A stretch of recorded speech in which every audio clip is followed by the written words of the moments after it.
Bueno, conocí a Rolando Castellón en 1994, cuando se abrió el Museo de Arte y Diseño Contemporáneo.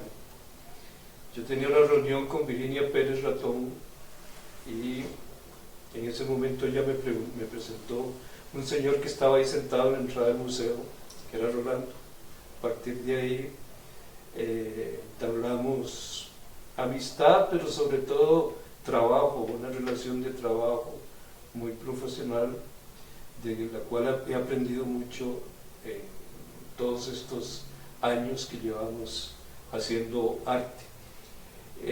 Quería preguntarle a Rolando que en ese momento él tenía un programa de trabajo, una idea de lo que quería hacer en Costa Rica y lo que quería hacer teniendo un museo a su disposición. ¿Qué de eso se cumplió? Bueno, todo. Porque yo ya no estaba supuesto a hacer nada, puesto que mi razón de venir a Costa Rica a ese momento era dedicarme a esto, a jugar con mis juguetes de la niñez hasta ese presente que yo, entre comillas, finalmente me iba a ser profesional, ¿no? Como entre comillas también artista. Para darle tiempo completo, ¿no? Así es que no venía con ninguna intención otra que traer a mi madre a un país en el cual vivió en su juventud y que le gustaba mucho el clima, la gente, el país. Y ella ya estaba en momentos de problemas de salud y decidí en los Estados Unidos cortar mi carrera y hacerme artista con una A mayúscula al final. Y bueno, la primera impresión del museo fue que yo fui a ver la exposición de Cuevas, que fue una de las primeras que hicieron, ¿no? Antes que llegara Virginia, y quedé anonadado con semejante sala 1, ¿no? La belleza de la madera, la arquitectura, la magnitud, aquel enorme espacio, y esa fue mi reacción, ¿no? Y no pensé nada más que qué lindo, ¿no? Y ya pasó el tiempo y una vez llegó a tocarme en la puerta Moya, el periodista Moya, y con una invitación de Virginia de ir a esa reunión. De esos casi 24 años, ¿qué rescata? ¿Cuál fue su proyecto estrella? ¿Qué de la relación que se entabló con los artistas y con una generación de artistas, que fue un aporte muy importante del museo? ¿Qué le dice esa experiencia? O sea, ¿qué rescata de eso? Y en el plano personal, en su trabajo personal, ¿qué sucedió con su trabajo personal? Nada, me retiré realmente porque teniendo tiempo, la capacidad económica, estar cerca, familia en la región, regresaba a un nuevo mundo, ¿no? A ser persona normal. Pero resultó que con tanto tiempo y tantas comodidades, ya no me dio ganas de hacer nada. Y era como que había hecho una transición de lo profesional a lo personal y me quedé como una página en blanco, porque desde que regresé no volví a dibujar en la manera que lo hacía antes, ¿no? Trabajar. Y simplemente no hacía nada más que gozar, ¿no? Del ambiente y de mi suerte de haber podido regresar de donde salí. Y poco a poco, yo todo lo hago por instinto, ¿no? Entonces, poco a poco fui retornando al pasado profesional con esa invitación de Vicky cuando me ofreció colaborar con ella en el museo. De mi trabajo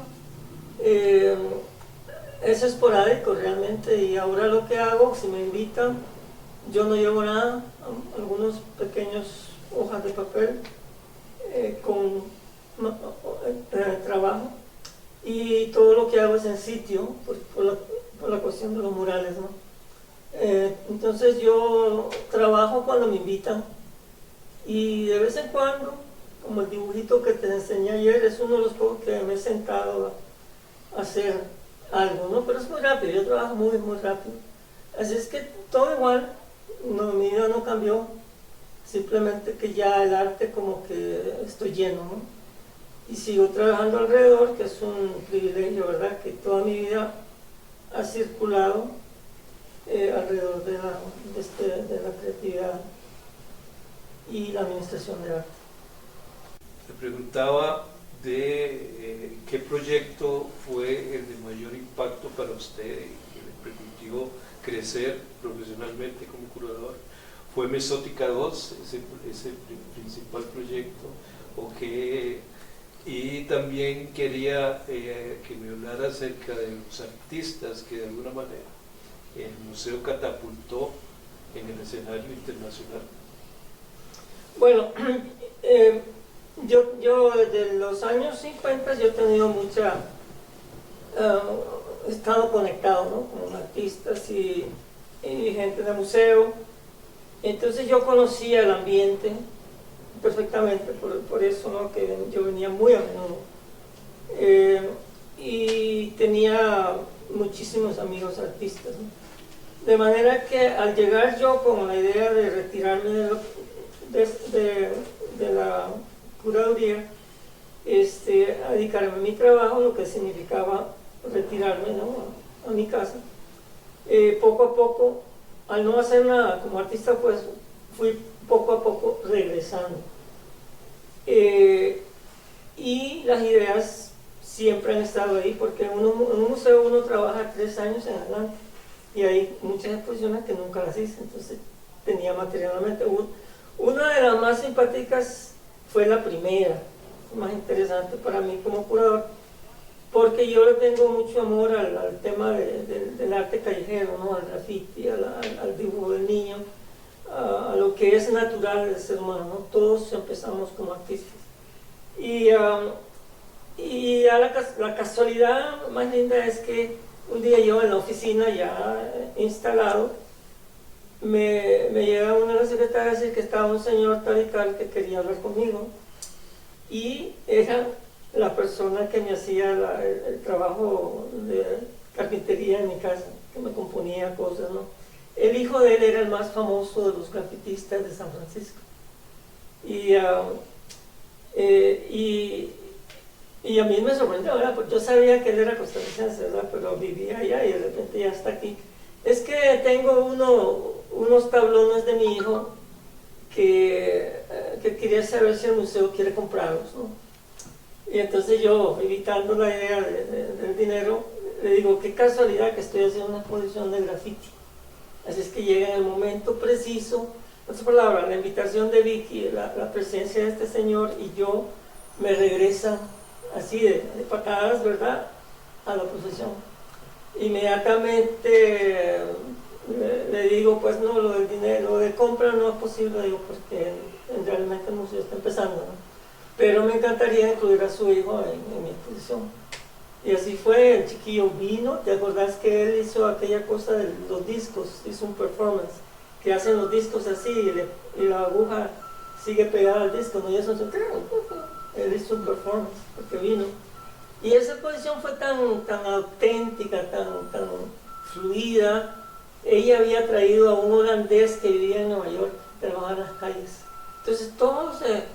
Entonces fue un comienzo maravilloso, en el sentido anímico de mi persona, el proceso que estaba yo de desaparecerme y me reaparezco en la profesión. Ya conocía muchísimos artistas acá, ¿no? Así es que no fue gran cosa. Lo único diferente es que ya estaba trabajando en una institución que llegó a ser lo que sabemos que es, y todo el mundo se benefició. Realmente no hay un individuo que haya tenido más presencia, ¿no? De manera que fue algo comunal. Maravilloso, ¿no? Porque esa es la idea. En la reunión entre vos, ella y yo, éramos un triunvirato que veníamos de diferentes disciplinas, pero todo el destino lo hizo unirse, ¿verdad? Como un círculo. Y todo lo demás, la mesótica, la cuestión europea, es como un sueño, ¿verdad? Especialmente para los costarricenses, ¿verdad? O Centroamérica, digamos, que nunca había habido tanta atención alguna, pero entonces aquí lo más lindo del proyecto es que por ese instinto que hablo, todo lo necesario se amalgamó y ya la historia pues ahí está. Bueno, ahora que estamos hablando tan regresivamente, me gustaría que fuéramos todavía más atrás. Y ahora también que está hablando de Centroamérica, me parece importante recordar un evento en el cual Rolando fue una figura importante, que fue la Bienal Centroamericana de Arte de 1971, en la cual Rolando ganó la mención de honor o el Premio Nacional de Nicaragua, porque él representaba a Nicaragua, que fue el único que se dio, porque para Honduras, El Salvador y Costa Rica fue declarado desierto por el jurado. Pero un hecho curioso ahí que escuché, que en una conferencia de los jurados, Marta Traba, que es una de las figuras de esa época, de la crítica de arte de los años 70 y 80, ella se refirió a un indito que llegó a la Bienal en burro, refiriéndose a nuestro compañero. Entonces, que él nos relate un poco esa anécdota que me parece muy curiosa, sí, y que tenemos que conocerla dentro de todo el contexto de nuestra historia. Sí, bueno, yo viví en San Francisco, ¿verdad? Al momento yo tenía mucha conexión con Nicaragua porque conocía al editor de la prensa, el periódico La Prensa, que era don Pablo Antonio Cuadra, ¿no? El poeta. Y él me publicaba mucho, ¿verdad? Entonces yo hice una amistad con todas las cacatúas de Nicaragua, ¿verdad? Y en ese momento yo no estaba trabajando formalmente, yo trabajaba independientemente como diseñador en arte comercial, ¿no? Y no tenía pues ya un sueldo permanente, sino que bueno, trabajaba cuando necesitaba. Y entonces tenía tiempo y decidí venirme, pero la falta de dinero, me fui desde San Francisco hasta el borde con México por Greyhound, que es el bus norteamericano, ¿no? La compañía de bus norteamericana, el monopolio. Y de ahí tomé, al lado mexicano, tomé la Greyhound de México, no sé cómo se llamaba. Y me fui a Ciudad México, y de ahí tomé un avión que era más barato de México a Nicaragua, y me fui a reunir con don Pablo Antonio, porque era un grupo de poetas y artistas que iban todos juntos, ¿no? Entonces no. Y yo les conté la historia que a mis colegas, muchos de ellos poetas, y alguien inventó lo del burro para joder, ¿verdad? Los nicas somos necios, y porque yo les conté que había dado tal vez yo dije en carreta o algo, ¿no? Pero para mí tengo ese humor negro, ¿no? Y entonces no sé cómo ella se dio cuenta de quién se la contó, pero nuevamente todo es como un tejido, ¿verdad? Que se va hilvanando solo.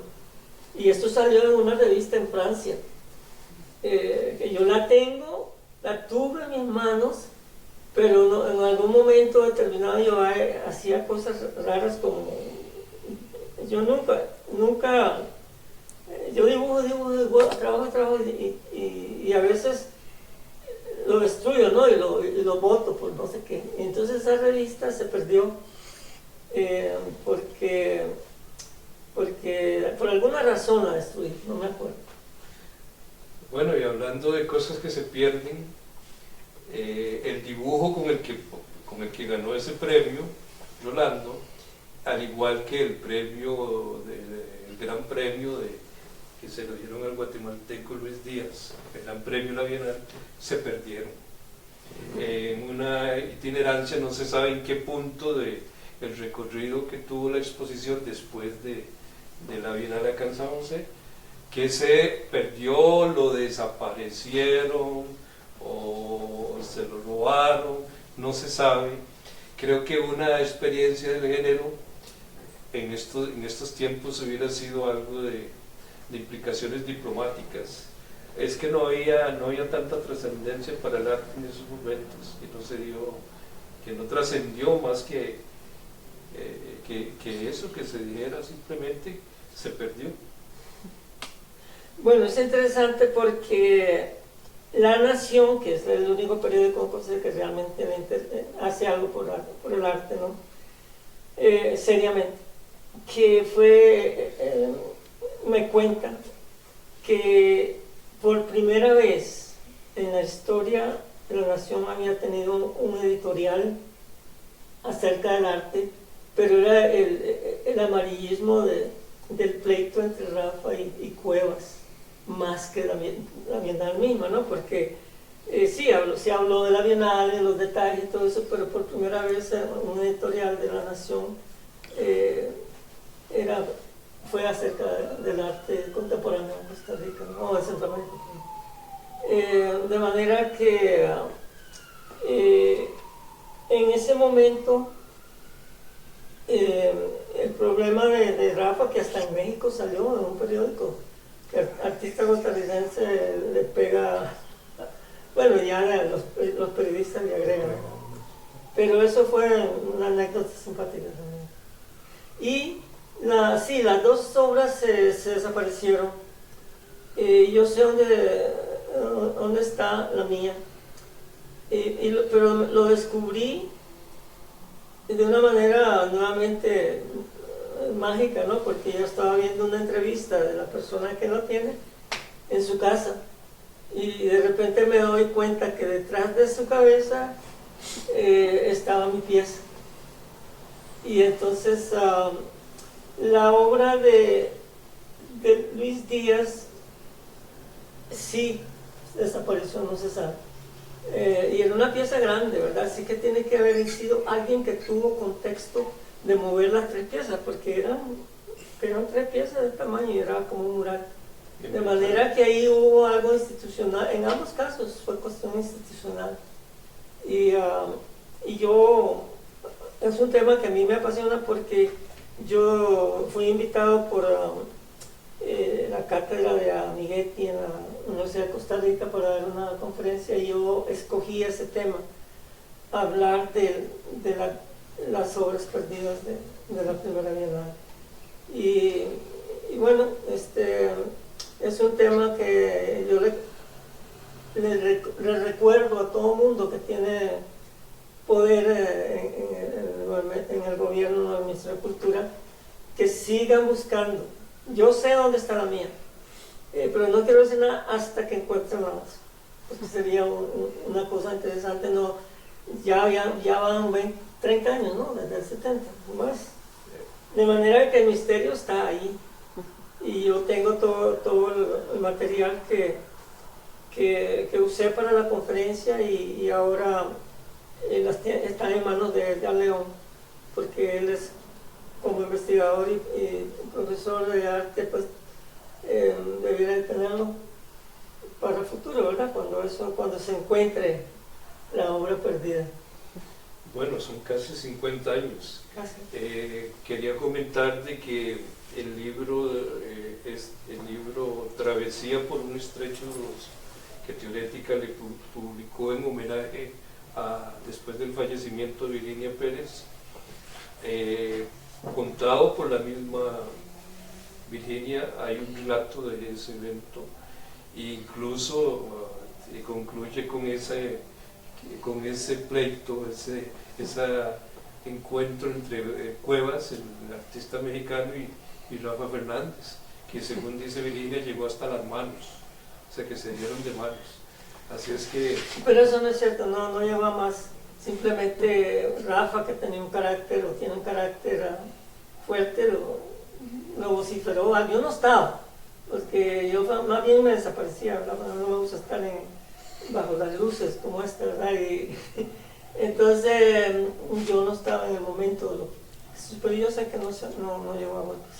Pero bueno, es el mito, ¿verdad? Siempre el escritor siempre le añade cosas que no son ciertas, ¿verdad? Pero es interesante como anécdota, porque ese renacimiento es la idea de que algo comienza con sangre, ¿verdad? Comienza con golpes.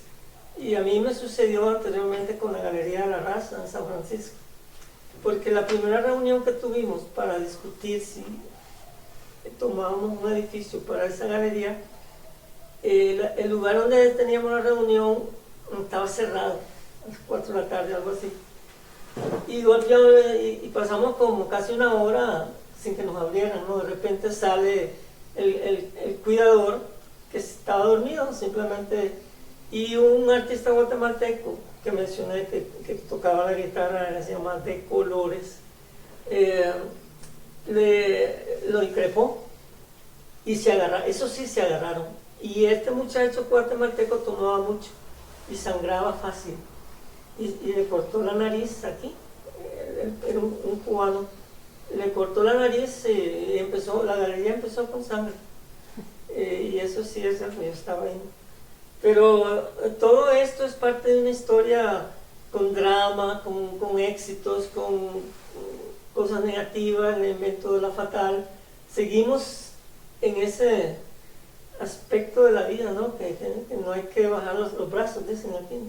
Sí, bueno, dicen que solamente podemos volver al pasado para impulsarnos hacia el futuro.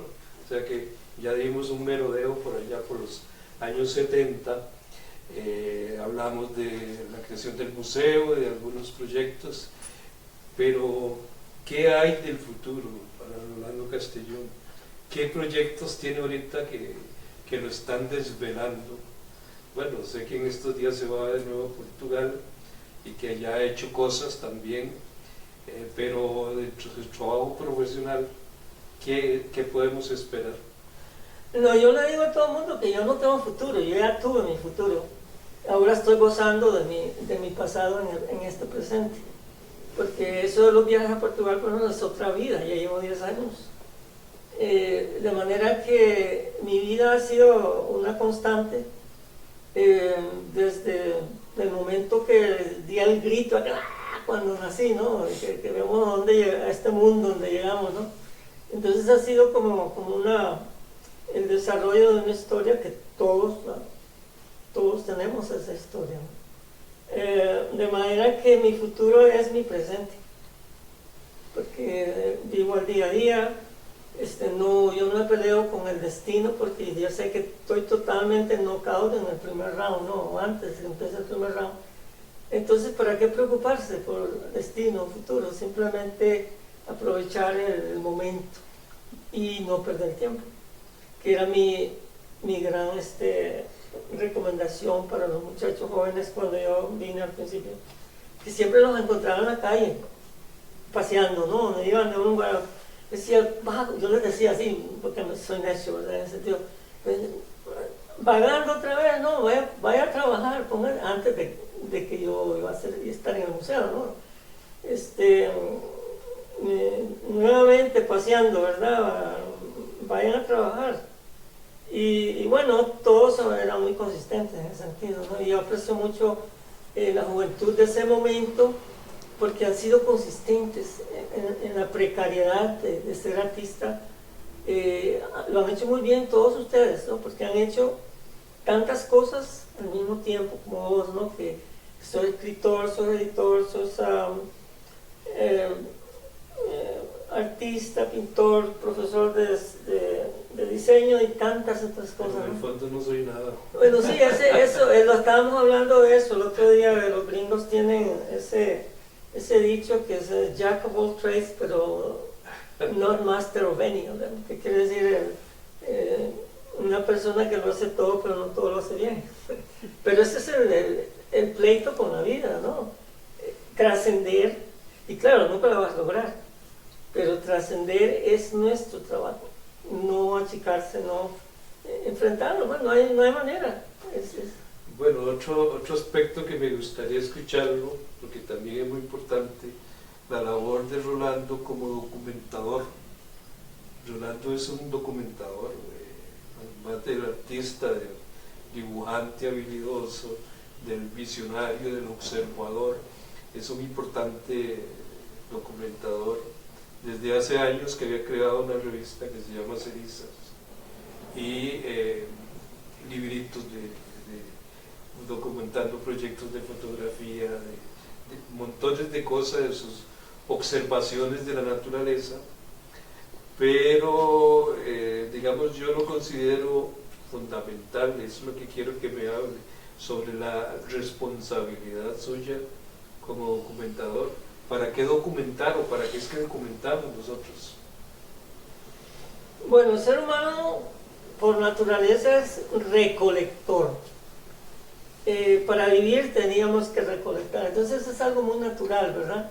En nuestro caso, yo digo, a mí me han preguntado por qué Cenizas, el nombre de la revista, porque yo considero que, y no me acuerdo cuando lo decidí ponerle ese nombre, pero la idea de la tierra a la tierra, ¿no? Del polvo al polvo, que es los extremos de una vida. Entonces, la idea es de que todo lo que contiene la revista es como el excremento de la mente, el excremento de las ideas.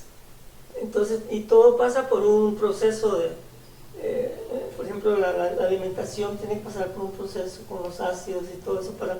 Entonces yo pienso la idea de nombrar la revista Cenizas era como el polvo de mis ideas. Y bueno, ya así en retrospecto, se vuelve más importante para mí la idea, ¿no? Por ejemplo, un poeta judío en los Estados Unidos que escribió un poemita acerca de mi trabajo y dijo que el polvo se hacía, al final del poema dice algo así como todo se realiza en sus manos, el polvo se realiza en sus manos, ¿no? Que fue muy interesante nuevamente que alguien respondiendo a mi manera de trabajar, mi manera de... La otra cosa interesante es que cuando tuve esa serie de exposiciones en Nicaragua en el 2013, llegué a una universidad, fue en varias universidades, y cuando yo llegué ya había alguien hablando, ¿verdad? En la inauguración, no sabía quién era, y de repente me empecé a reconocer a mí mismo, y él hablaba del hacedor, el que hace. Y eso ha sido toda mi vida, siempre me he dedicado a hacer algo. Y lo que le digo a los compañeros ahora, trabajar. Dicen que el trabajo del niño es jugar, el trabajo del artista es hacer. Y si, por ejemplo, otra recomendación que me hizo un amigo muy importante, un señor en los Estados Unidos, que le gustaba lo que yo hacía, mi trabajo, me compraba, era como un mecenas que me ilustró muchísimas cosas a través de su colección. Él era artista. Y un día me dijo, y yo no le escucho a todo el mundo en consejos y cosas, ¿no? Pero cuando veo que tiene una base seria, sí, lo pienso, ¿no? Me dice, en inglés, be prepared. Hay que estar preparado en caso de que la oportunidad llegue, ¿no? Entonces la idea que yo les digo a los artistas es esa. Hay que trabajar, porque si llega el momento que algo podría suceder y no tienes trabajo y hay que perder la oportunidad. Entonces, trabajar es hacer tu trabajo, ¿no? Entonces, es como una filosofía de la cuneta, ¿no? Para mí. Bueno, y documentar, que no me contestó Sí, para qué. es que el documentar se vuelve algo en sí mismo. Yo no lo hago como el historiador que toma de acá, lo escribe para allá. Es diferente, es la misma cosa, pero el proceso es diferente, ¿no? Entonces, yo, ese señor que hablo, que me dio ese consejo de hay que estar preparado, era un coleccionista como yo, tenía de todo en su sótano, ¿no? Donde tenía su colección, y yo ya lo traía de niño, que yo recogía cosas en el campo. Yo viví mucho en el campo, y entonces ahí empezó toda esa la cosa del lodo, las cocinas de mis tías, por ejemplo, esas cosas que yo pongo en las paredes, las palanganas, todo eso le entra al niño visualmente, y todo eso tiene una influencia. Entonces yo colecciono más a través de mi cerebro que físicamente también, pero todo viene de un proceso natural del pensamiento y el interés también en hacer algo, no perder el tiempo. Hay una frase que le gusta mucho a Rolando, una frase del emperador Adriano, que a mí también, yo la uso mucho, casi que en todos los textos la repito, porque es la idea del catador. Marguerite Yourcenar, en el libro Memorias de Adriano, traducción del argentino Cortázar, dice que el catador de belleza termina encontrándola donde quiera, que se encuentra un pedazo de arcilla, una pieza de arcilla quebrada, y la toma entre sus manos y descubre ahí tesoros que otras personas lo que van a ver ahí son cosas vulgares, ¿no? Nada de esa belleza que encuentra. Rolando es un ejemplo de catador de belleza. Así es que es muy interesante esto, y tal vez nos puede servir como reflexión final de cuál es su idea de ser un catador de belleza, ese que le encuentra en todo. Ve ahí la ventana y ve el árbol, y ahí encuentra su próximo arte, ¿verdad? Bueno, y sucede que es como una televisión también, porque yo tenía esto aquí antes, ¿verdad? Y me ha pasado en esta casa con pajaritos, que el vidrio les atrae porque se ven. Y cuando yo estaba abajo, venía un pajarito y me tocaba, me despertaba en la mañana, tac, tac, tac, tac, tac, porque él se picaba al pajarito de la imagen, ¿no?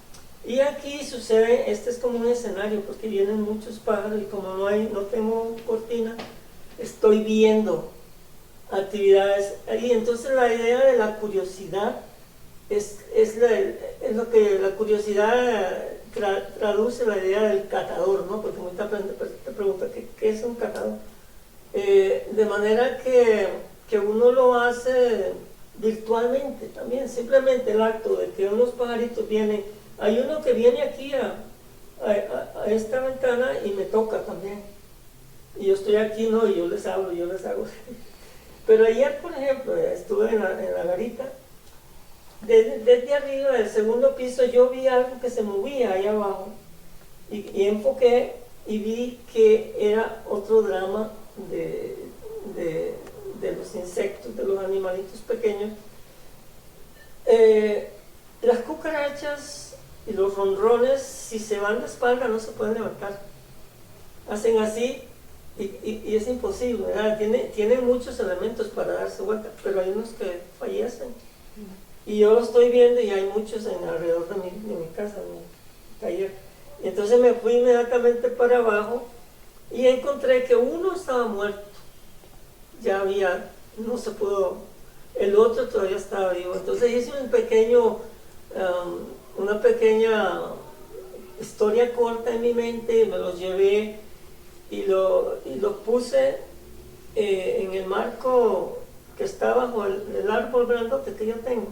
Ahí los puse para ver, y ya me di cuenta que uno estaba muerto, entonces, pero ahí los dejé y el otro sí volvió le di vuelta, ¿no? Entonces ya empecé, pero se caía del marco y entonces dije, se va a golpear, porque se seguía, entonces me lo llevé a otro lugar. Aquí en mi casa, por ejemplo, un día vi un drama entre una arañita y uno de esos 100 pies, que son aquellos animalitos que caminan así. Pues esta pequeñita araña tenía colgado al 100 pies con una de sus líneas, ¿no? Uno de sus hilos. Y el chunche se hacía así, y como la idea de que alguien le llamó a la Vicky Pérez la titiritera, en un periódico, ¿te acuerdas? Que manipulaba todo. Pues sí, esta era la arañita, como que estaba haciendo esto. Entonces todas esas historias, todas esas anécdotas tienen parte del interés que uno como persona visual y que le gusta dibujar. Todo eso son inspiraciones para ese cerebro que todo lo analiza y lo manda por los diferentes. Entonces el catador, si lo soy, es eso, el catador y el hacedor. Y después, cuando yo me estoy durmiendo, por ejemplo, yo me acuesto muy tarde para no dar vueltas, yo me duermo con estas ideas, ¿verdad? Que regresan, porque es muy lindo. Y yo no soy escritor, ni soy ni poeta, ni yo escribo por necesidad como administrador de arte, ¿no? Y porque no tengo educación formal, pero sí trato y entonces a mí me gusta escribir acerca de anécdotas con animales, especialmente perros, los perritos que han existido en mi vida, ¿no? Y es maravilloso porque esas cosas pasan. Y entonces algún día tengo una lista de libros que el título es Libros que nunca voy a escribir, pero eso es una tarea para el futuro que nunca lo voy a hacer. Pero es interesante con esa idea del coleccionista. El momento que uno abre los ojos en nacimiento, empezás a ver algo que no conocías antes. Antes veías el interno de tu madre, ¿no? Pero de ahí empezamos y claro, mucho el artista visual especialmente percibe por los ojos, ¿no?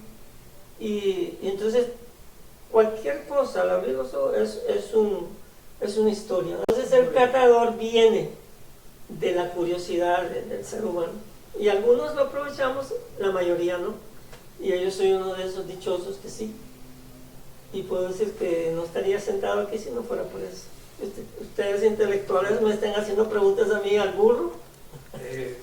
Importante hacer algunas conclusiones o no hacerlas, como dice esa tarea le queda al espectador, plantearse qué le queda de esta conversación entre Rolando y yo. Hemos hablado varias cosas importantes de su posición como curador. Lo fue acá en el país del Museo de Arte y Diseño y lo fue en California, en varios museos también. Hemos hablado sobre su trabajo creativo de artista, de hábil, dibujante, instalador, colector, recolector, catador, ¿verdad? Lo importante es qué le queda a personas que escuchan esta entrevista, cuál es su propia conclusión.